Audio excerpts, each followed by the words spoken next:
Ótimo estar aqui. Vamos fazer uma oração antes de começar. Pai, obrigado por esse culto ao Senhor, obrigado pelas canções e por estudarmos a sua palavra. Peço que o Senhor use a minha vida, que o Senhor trabalhe no coração de cada um de nós, Pai, para a sua palavra agir em todos os nossos corações, nos levar a decisões, nos levar à intimidade com o Senhor. Te oramos gratos, em nome de Jesus. Amém. A viagem foi incrível, irmãos. Bem, antes da viagem eu tenho um anúncio muito emocionante.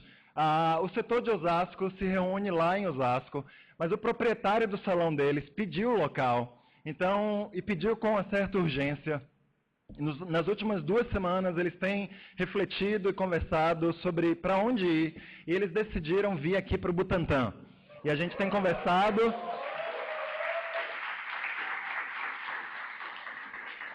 A gente tem conversado com eles e eles estarão aqui a partir do domingo que vem. Então, o que eu quero... Bem, isso é emocionante porque eu vejo Deus fazendo e trabalhando na igreja, preparando nossos corações até para a junção que vai acontecer aí em maio, junho. A Zona Leste está se juntando em um culto só, físico, já agora, depois do Carnaval. Isso está acontecendo aqui com Osasco, sem ninguém ter nenhuma iniciativa para que isso acontecesse. O que eu quero pedir é o seguinte: eles estão saindo do local onde eles se reúnem há alguns anos e, compreensivelmente, eles estão um pouco tristes a respeito disso. Estão saindo de mais perto de suas casas, estão vindo para um lugar mais distante. Eles estão vindo para um lugar onde a maioria dos membros não conhecem vocês e vocês não conhecem a maioria dos membros lá. Estão sendo, de uma certa forma, meio expulsos de sua casa. E quando a gente vai para a casa de outra pessoa, a gente sabe o que é que ajuda e o que é que não ajuda, não é verdade?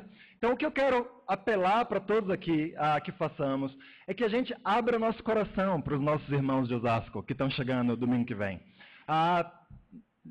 Abra sua agenda na hora do almoço para você convidar um irmão de lá para almoçar com você, para comer um pastel na feirinha.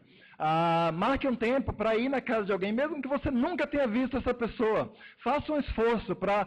A partir do domingo que vem, na próxima semana, nas próximas semanas, a gente abrir o coração para eles, para aliviar a dor que eles estão sentindo. Para eles chegarem numa casa aberta, numa casa com o coração aberto, que vai recebê-los e vai saber o que é que Deus quer com esse plano, não? E o que planos Ele tem reservado para o futuro. Então eu queria fazer esse apelo e fazer esse anúncio que eu estou achando bem emocionante. Também queria agradecer pelas orações de vocês.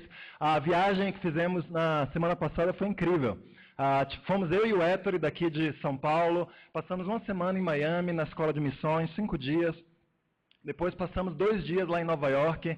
O objetivo dessa viagem foi receber um treinamento que acontece anualmente lá em Miami. E a gente teve o Douglas Jacob falando sobre culturas e religiões ao redor do mundo. Estudamos sobre as principais religiões do mundo, sobre as diferentes formas de pensar do mundo ao nosso redor.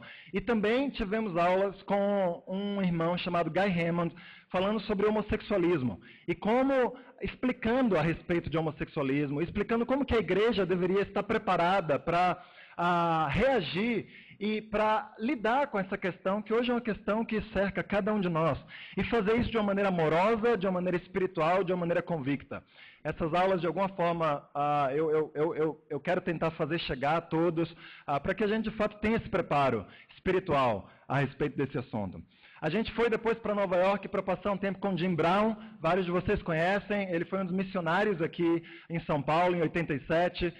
O objetivo disso era, nós queremos nos conectar ao resto das igrejas no mundo.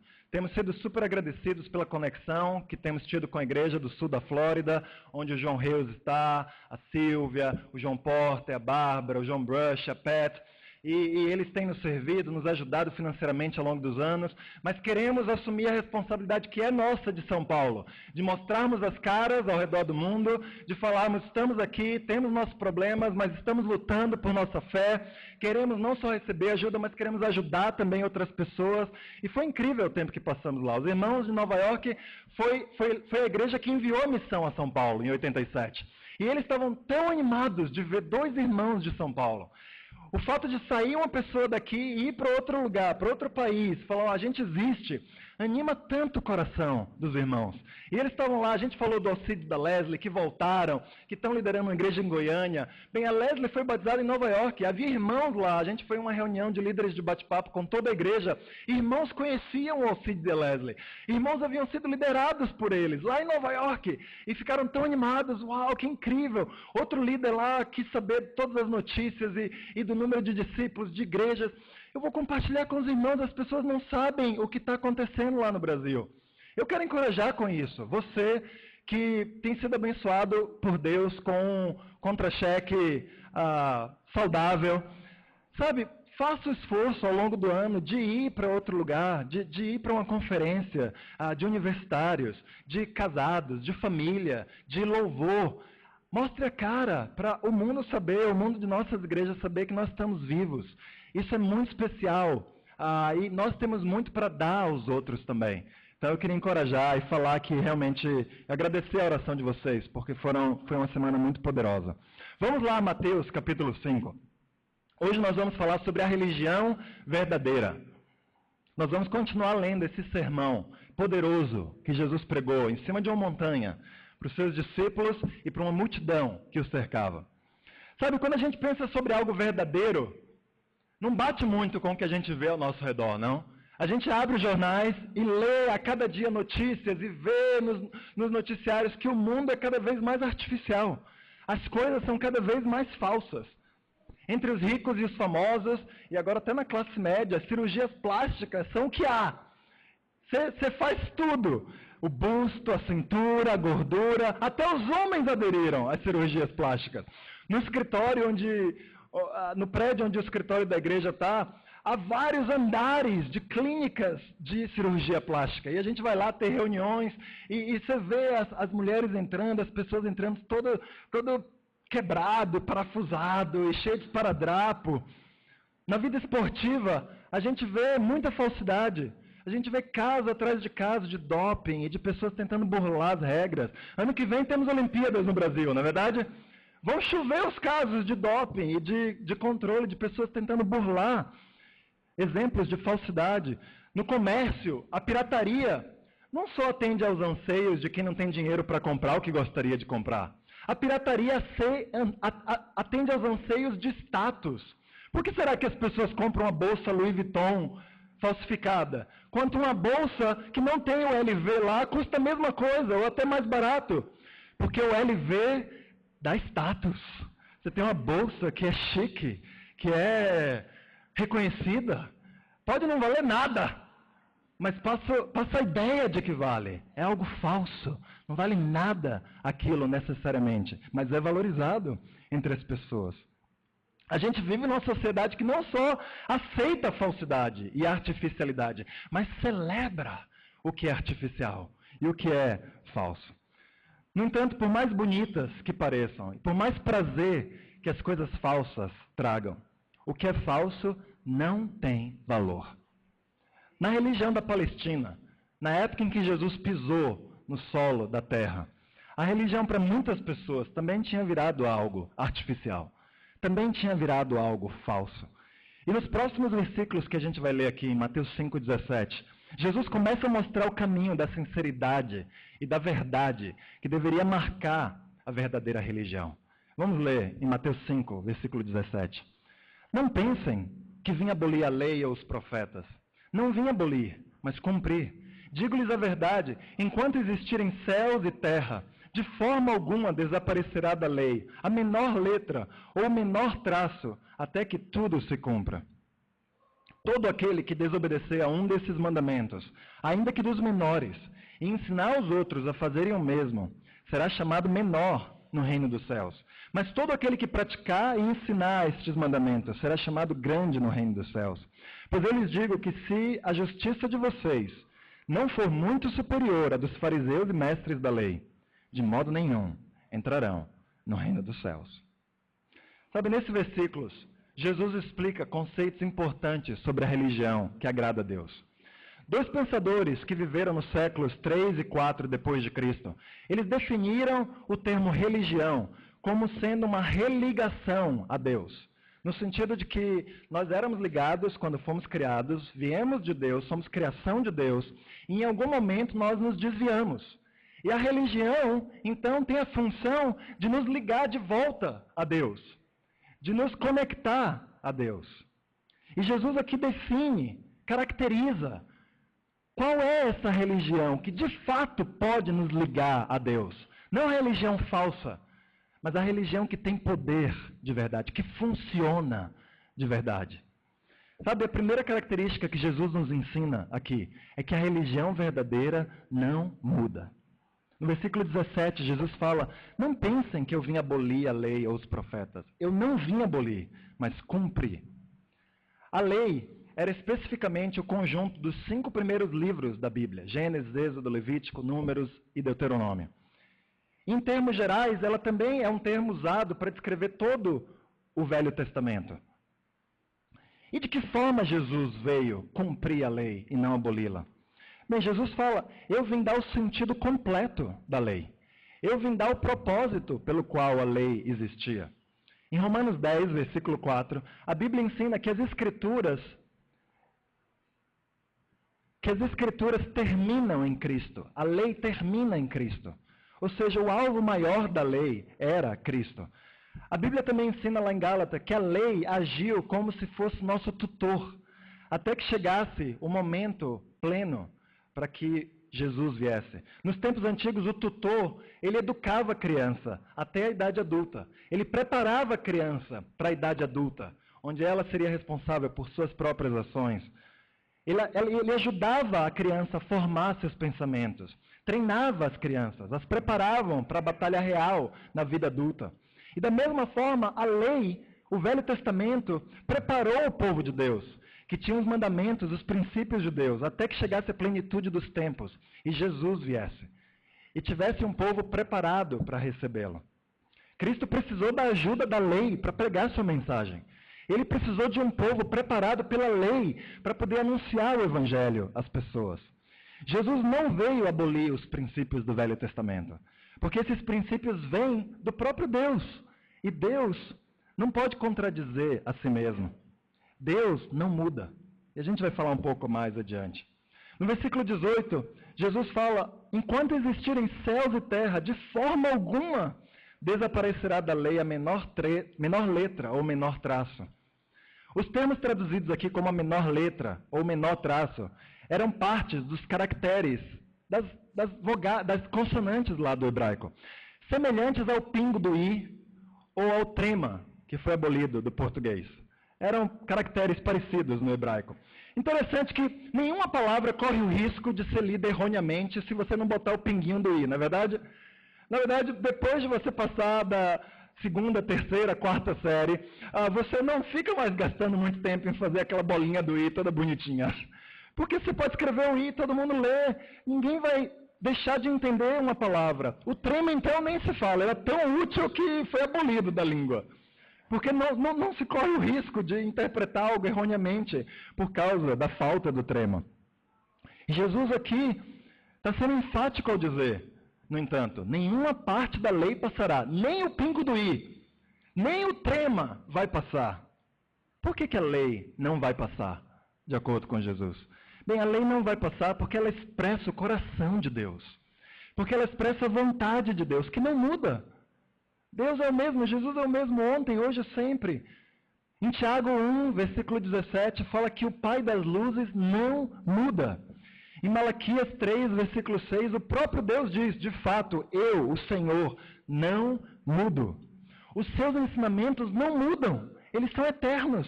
A religião verdadeira não muda, ela é eterna. São firmes os mandamentos de Deus, são imutáveis. E a gente pensa, qual é a aplicação prática disso na minha vida? Bem, a gente pode se entregar a esses princípios, a esses mandamentos. A gente pode confiar que eles são robustos para serem aplicados há 4.000 anos atrás, há 2.000 anos atrás, hoje. Eles vão continuar os mesmos daqui a 2.000 anos. A cultura vai mudar. A maneira como as pessoas pensam sobre determinadas formas vai mudar. Mas os princípios e os mandamentos de Deus nunca vão mudar. E por que não vão mudar? Porque eles funcionam há 4.000 anos atrás, há 2.000 anos atrás, funcionam hoje e sempre vão funcionar. E por isso não há a mínima necessidade de mudança. E por isso Jesus não veio abolir a lei. Os mandamentos de Deus são rocha firme. Há poucas coisas verdadeiras nesse mundo. E mesmo assim, mesmo dentro dessas coisas verdadeiras, poucas coisas têm poder. Algo pode ser verdadeiro e não significar nada em nossa vida. E não ter poder para mudar nada em nossa vida. Mas os princípios de Deus são verdadeiros e poderosos ao mesmo tempo. Eles não só são a verdade, mas eles podem transformar nossas vidas. A religião verdadeira funciona e ela não muda.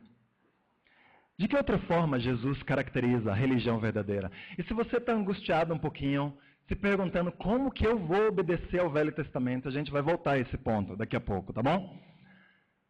De que outra forma Jesus caracteriza a religião verdadeira? Bem, a religião verdadeira ela é baseada na graça. Ela não é baseada no fazer coisas, no ganhar a aprovação de Deus por meio do meu esforço, ou por meio da sua performance. Ela é baseada, sempre foi, no Velho, no Novo, na graça. No versículo 19, Jesus fala, todo aquele que desobedecer a um desses mandamentos, ainda que dos menores, e ensinar os outros a fazerem o mesmo, será chamado menor no reino dos céus. Mas todo aquele que praticar e ensinar estes mandamentos será chamado grande no reino dos céus. Eu confesso para você que esse foi um dos versículos, talvez o versículo, que eu mais tive de dificuldade de entender em toda a Bíblia. Quando eu fui preparar essa pregação, eu não entendi, porque olha o que fala. Quando você desobedece ao menor dos mandamentos e ensina os outros a desobedecerem ao menor dos mandamentos, você vai ser chamado menor no reino dos céus. Eu falo, puxa, eu sempre acreditei exatamente o contrário. Se você desobedecer os mandamentos e, pior, ensinar os outros a desobedecerem, mesmo que sejam mandamentos pequenos, você não vai para o céu. E esse versículo parece dizer exatamente o oposto. Eu consultei mais de 1 dúzia de comentários. Eu procurei mestres para perguntar como que você entende esse versículo. Fui atrás do Douglas Jacobi, fui atrás do Thomas Jones, fui atrás de outro irmão. E finalmente um desses irmãos me deu uma luz para ajudar a entender como a gente poderia fazer sentido disso daqui. Sabe, antes de estudar essa questão mais a fundo, no entanto, vamos lá Mateus 23. Que vai ser chave para a gente entender como fazer sentido de Mateus 5. Em Mateus 23, Jesus fala assim, deixa vocês chegarem. Tem uma aguinha?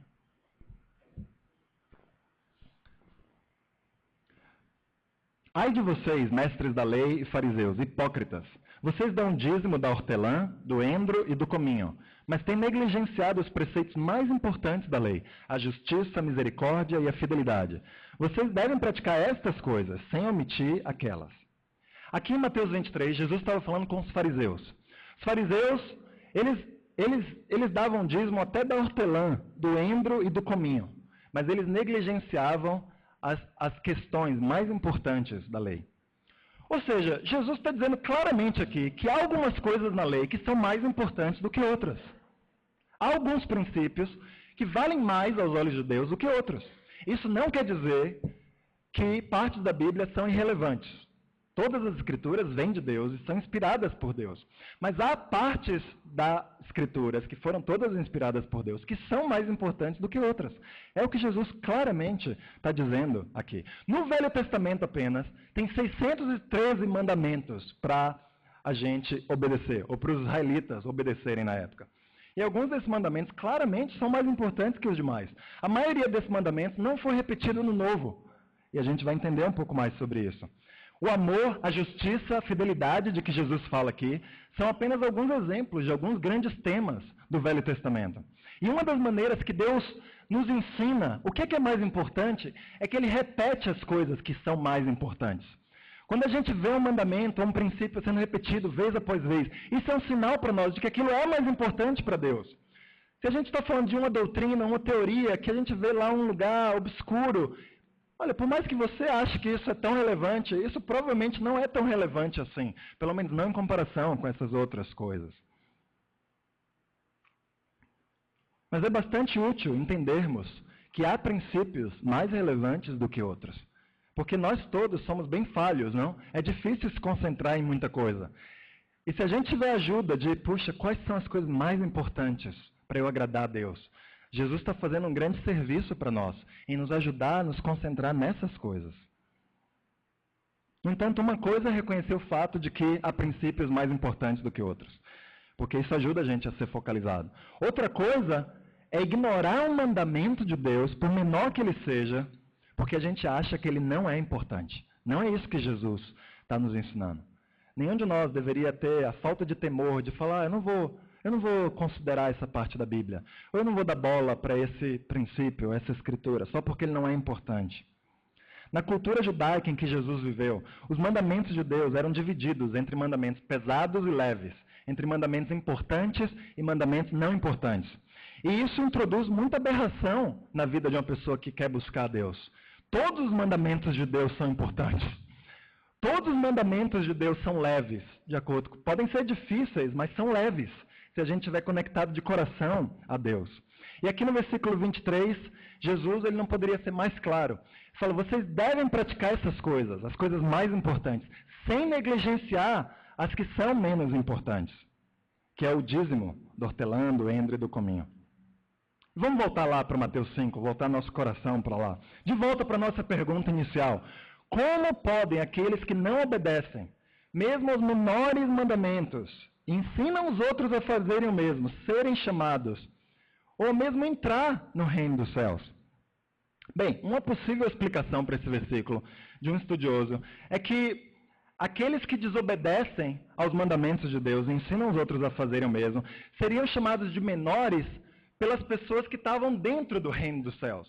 A ideia seria que os que desobedecessem não entrariam eles mesmos no céu. E quem estivesse lá dentro chamaria, você é um menor, porque você não obedeceu. E ensinou os outros a desobedecerem. O problema disso é que no mesmo versículo Jesus fala, bem, e os que obedeceram e ensinaram os outros a obedecerem, vão ser chamados grandes no reino dos céus. E a gente tem que usar o mesmo peso e a mesma medida. Se um é pequeno no reino dos céus, o outro então tinha que estar fora também. Mas se a gente obedece e ensina os outros, obviamente essa pessoa está dentro. Tá me acompanhando? Bem, eu não acredito que essa é a explicação, porque traz uma inconsistência insuperável, ao meu ver. No entanto, portanto, se Mateus... Bem, enfim, de volta à nossa pergunta. Então, qual seria uma possível explicação? Bem, a gente sabe que ninguém vai entrar no céu se não pautar sua vida por amor, por fidelidade, por justiça. Amém? E isso está muito claro para todos nós. Que as coisas principais da vida envolvem amar a Deus, amar o próximo, ser justo com sua vida, ter misericórdia das pessoas. Mas olha só, essa é uma folha de hortelã, comprada no sacolão hoje de manhã. Uma folha de hortelã é isso daqui. Precisa de um zoom aqui. Imagina você dar 10% de uma folha de hortelã. Puxa, vamos dividir a folha aqui em 10, depois vamos cortar os pedacinhos, para ter certeza que foi justa mesmo a nossa oferta, nosso dízimo. Complicado, né? Você ia ter dificuldade com as folhas menores. Agora imagina você fazer isso com as folhinhas do endro. Tá vendo? Cada uma dessas daqui é uma folhinha do endro caindo. Pegar uma maior, a gigante. Imagina dividir a folhinha do endro em 10. Como os fariseus faziam isso? Eu não achei a folha de cominho, só achei o pó. Não posso ilustrar. Mas imagino que deva ter sido tão difícil. Você concorda que é difícil tentar chegar a uma tentativa mais meticulosa de obedecer a lei do que dividir uma folha de endro em 10 partes e dar o dízimo dela? Você consegue imaginar alguém entrando no reino dos céus porque não conseguiu dividir a folha da hortelã em partes iguais e dar seu dízimo de uma forma justa? Eu consigo. Você consegue imaginar alguém tentando fazer isso e se equivocando e se atrapalhando? Talvez até querendo fazer o que é certo, mas não conseguindo fazer o que é certo, apesar de ter o coração de fazer aquilo. Sabe, a chave para nós entendermos Mateus 5, nesse versículo, é entendermos que a religião verdadeira se baseia na graça. Nenhum de nós tem a performance desejada para entrarmos nos céus. Nenhum de nós consegue fazer a vontade de Deus de uma maneira perfeita. Todos nós pecamos. E pecamos muito mais do que dividir a folha do endro em 10 partes. Pecamos, às vezes, nas coisas principais do que agrada a Deus. Mas pela graça, Deus permite que nós entremos no seu reino. Mesmo que nossa vida, às vezes, apresente muitas falhas. Mesmo que nosso ensino apresente muitas falhas. E a gente fale de coisas que não são 100% de acordo com as Escrituras. Mas a gente está tentando, a gente está dando o coração para acertar, mas a gente não consegue, não chega lá. Pela graça, Deus nos resgata. E Deus nos salva. E Deus permite que cada um que de fato esteja dando todo o coração, esteja se esforçando, caindo, sem dúvida, mas não ficando no chão, se levantando e se esforçando para continuar, para entender melhor, para fazer melhor, chegue lá. Tudo bem que a nossa recompensa nos céus pode variar de acordo com Jesus, de acordo com a nossa obediência nessa vida. Alguns vão ser chamados grandes no céu, outros vão ser chamados pequenos no céu. Mas não importa, no céu não vai haver mais frustração, não vai haver mais inveja, não vai haver mais dor. Você pode ser maior do que eu e eu vou me alegrar junto com você sem sentir qualquer pingo de ciúme ou de inveja porque alguém tem uma posição menor ou maior. Essas coisas na vida da gente aqui são quase tão inconcebíveis que nem adianta a gente pensar, eu vou receber recompensa no céu para ter status ou glória. A gente vai entrar no céu. Isso já vai ser incrível. O ponto de Jesus aqui não é acusar aqueles que,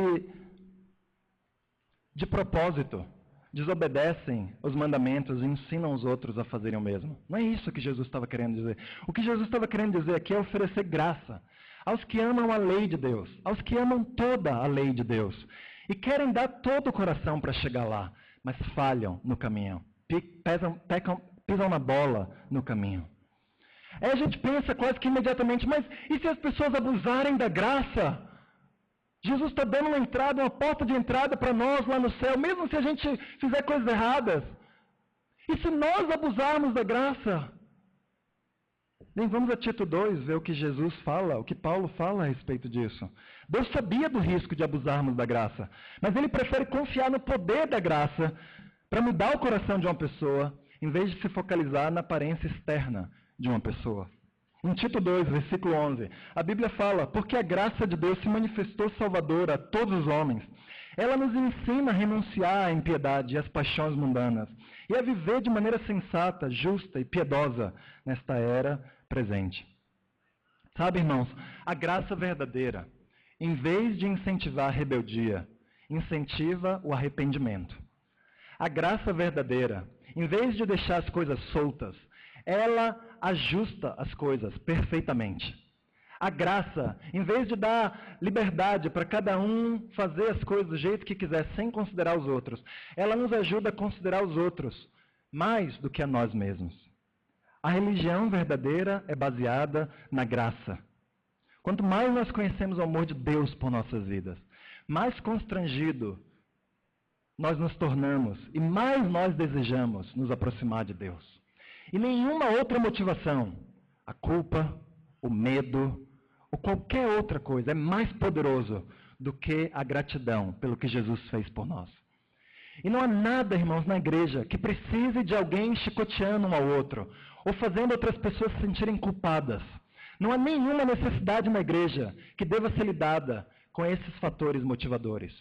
Todos nós precisamos nos tornar aprendizes da graça e incentivar uns aos outros por meio da graça. A igreja não vai se tornar uma bagunça. A igreja vai ser a melhor igreja da qual nós vamos ter feito parte em nossa vida, se nós aprendermos a viver pela graça. Amém? Há uma outra questão a ser respondida aqui no versículo 19. Jesus fala aqui que todo aquele que praticar e ensinar estes mandamentos será chamado grande no reino dos céus. De que mandamento Jesus está falando aqui? Bem, ele acabou de falar da lei, que na época de Jesus era o Velho Testamento. Mas a lei já não passou? A gente já não tem diante de nós uma nova aliança? A gente já não foi ensinado de que a gente não precisa obedecer o Velho Testamento? Sim. A lei já passou, o Velho Testamento já passou, é uma aliança antiga. Mas o coração do Velho Testamento não passou. E todos nós devemos obediência aos mandamentos, aos princípios que estão expostos no Velho Testamento. A obediência literal deve ser feita da maneira como Jesus exemplificou para nós.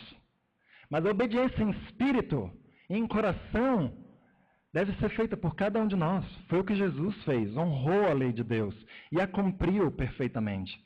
Não devemos obedecer literalmente às leis do Velho Testamento que falam sobre sacrifícios, por exemplo. A gente não traz mais um carneiro aqui e mata ele, deixa o sangue escorrer, amém?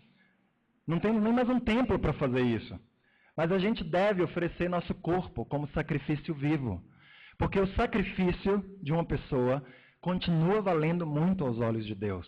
Esse era um princípio do Velho Testamento, continua sendo um princípio do Novo, e é algo que agrada a Deus. A gente não deve mais comparecer ao templo de Deus 3 vezes ao ano, porque a gente não está lá em Jerusalém, e quase nenhum de nós tem dinheiro para ir lá para Jerusalém. Mas a gente deve entender qual é o templo novo do Espírito Santo, que somos nós, que é a igreja, e nos dedicar fraternalmente uns aos outros. Então, em princípio, devemos obedecer ao Velho Testamento. Não mais literalmente. A obediência literal ficou só para os mandamentos que foram explicitamente repetidos no Novo.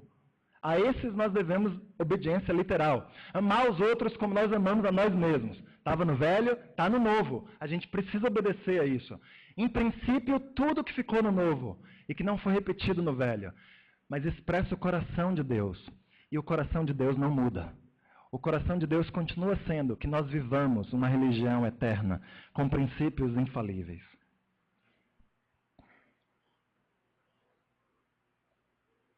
E lembrar, quando estivermos obedecendo a tudo isso, se falharmos, existe a graça. Eu morei 4 anos na Nova Zelândia, quando eu tinha 17 a 21 anos. E eu trabalhei muito lá, fazendo vários bicos para conseguir me sustentar.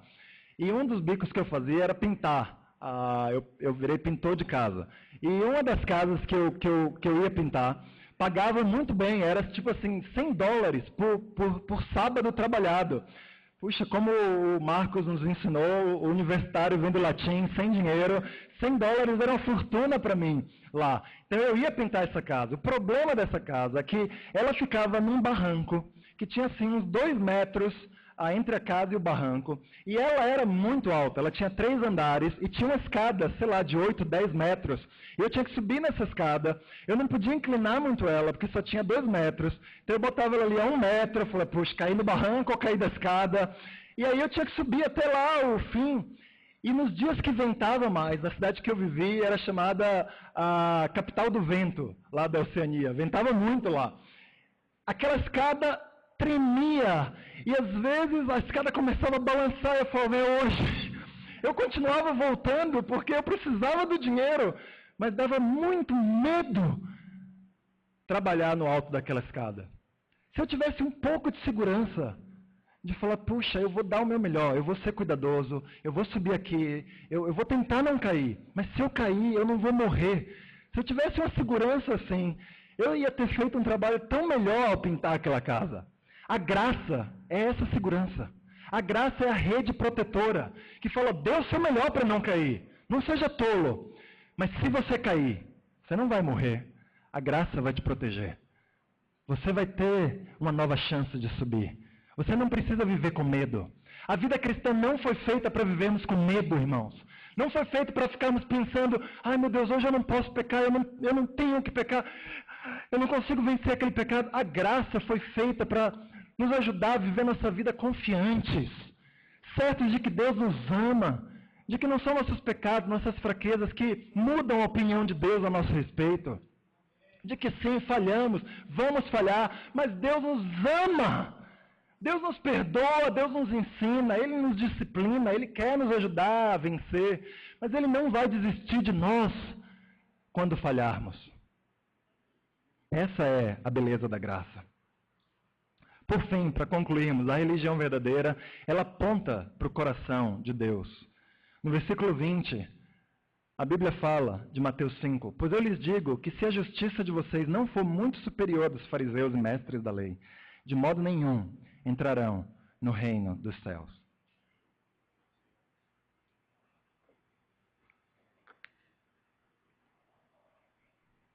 Como a gente sabe, os fariseus faziam parte de um grupo reformista. Eles queriam, as pessoas se juntavam aos fariseus de forma voluntária. Ninguém era obrigado a ser um fariseu. E o alvo desse grupo era, de fato, a prática mais meticulosa da lei que fosse possível. Tanto em questões de pureza ritual, como em dízimos, como em observação dos sábados. Mas sabe, na intenção e no zelo dessas pessoas de querer acertar, e aos olhos da maioria da sociedade que os via tentando fazer isso, eles eram o grupo que mais se aproximava da prática perfeita da lei. Não tinha como ser mais meticuloso do que dar 10% do endro. E quando Jesus fala de uma justiça superior, que se a gente quisesse entrar no reino dos céus, a gente ia precisar ter uma justiça maior do que a dos fariseus. Isso era um conceito quase impossível e que soava quase ridículo ao olho do judeu comum. Como ser mais justo do que o fariseu? Enquanto a gente pensa em justiça como a tentativa de obedecer da forma mais meticulosa possível a regras e regulamentos, vai ser muito difícil qualquer um de nós entrar no reino de Deus. Mas sabe, a exigência de Jesus aqui só faz sentido se as premissas básicas da justiça, como os fariseus e o povo as viam, elas fossem mudadas, elas fossem modificadas. Jesus não está nos chamando a entrar no joguinho de obedecer a regras e mandamentos da maneira mais legal e mais próxima do correto possível. Ele está chamando cada um de nós a ver a questão de um ângulo diferente. Como nós podemos ser mais justos do que os fariseus? Jesus não está nos chamando a considerar o mandamento de amar a Deus com todo o nosso coração, somente na primeira hora da manhã, quando a gente abre nossa Bíblia e faz uma oração a Deus. Mas Ele quer chamar cada um de nós a considerar o resto das nossas 23 horas, como a gente está vivendo nossa vida. Porque a maneira como nós vivemos nossa vida fala horrores sobre nosso amor a Deus. Jesus não está nos chamando aqui somente a pegar o mandamento de amar nosso próximo e praticá-lo no culto, quando a gente vê nossos amigos, nossos irmãos que a gente conhece há 10, 20, 30 anos. Ele está querendo que a gente considere o mandamento de amar o nosso próximo com aquela pessoa que é inconveniente para nós. Quando a gente está apressado e alguém chega pedindo algo, demandando algo de nós, como a gente reage? Quando alguém nos pede para fazer algo que dói, ou quando alguém nos trata de uma maneira que machuca, como a gente trata essa pessoa? Como é o nosso amor ao próximo nessas horas? Há uma maneira de pegar qualquer mandamento de Deus e enquadrá-lo e diminuí-lo tanto que a gente pode até dizer, eu obedeço a isso perfeitamente. Mas há uma maneira maior de ver os mandamentos de Deus, onde nenhum de nós consegue. E onde todos nós precisamos entender, puxa, eu preciso de uma justiça superior, eu preciso de uma ajuda de Deus, eu preciso de algo mais que eu mesmo não tenho.